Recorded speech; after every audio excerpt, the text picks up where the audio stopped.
শ্বশুর আমার ও স্বামীর রাশি দেখে বলেছেন আমাদের নাকি সম্পর্ক টিকবে না, স্বামী ভবিষ্যতে অন্য বিয়ে করবে। এগুলো কি সত্য?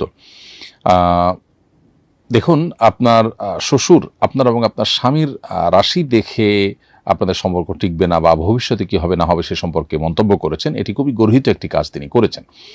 কারণ লা ইয়ালামুল গায়বা ইল্লাল্লাহ, আল্লাহ ছাড়া কেউ কিন্তু অদৃশ্য বা ভবিষ্যতে কি হবে না হবে সেটা আল্লাহ ছাড়া কেউ জানেন না। বিধায় এ ধরনের রাশি দেখে ভবিষ্যৎবাণী করা নাজায়েজ একটি কাজ, যেটি আপনার শ্বশুর করেছেন তার তওবা করা উচিত এবং গায়েবের বিষয়ে এ ধরনের মন্তব্য করা উচিত নয়।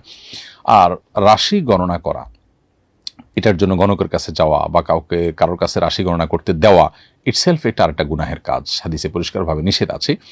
এবং 40 দিন পর্যন্ত আমল ইবাদত কবুল হবে না যদি কেউ রাশি গণকের কাছে যায় এবং তার কাছে নিজের রাশি গণনা করতে চায়, অর্থাৎ এটি গুনাহের কথা, এই জন্য এটা করা উচিত না। আর যদি কেউ বিশ্বাস করে রাশি গণনাকে, তাহলে তো সে গর্হিত কাজ করলো। কেমন যেন হাদিসের ভাষ্যমতে নবী সাল্লাল্লাহু আলাইহি ওয়াসাল্লামের প্রতি তার সে ঈমান আনলো না, বরং তার প্রতি কুফরি করলো। ব্যাপারটা এরকম, কারণ আল্লাহ তাআলার কাছে একমাত্র গায়েবের ইলম, বিধায় রাশির গণনা করে কোনো গণক যদি বলেন এবং তার কথা যদি খেটেও যায়, তারপরেও এরকম ব্যক্তির দ্বারস্থ হওয়া একজন ঈমানদারের জন্য জায়েজ নয়।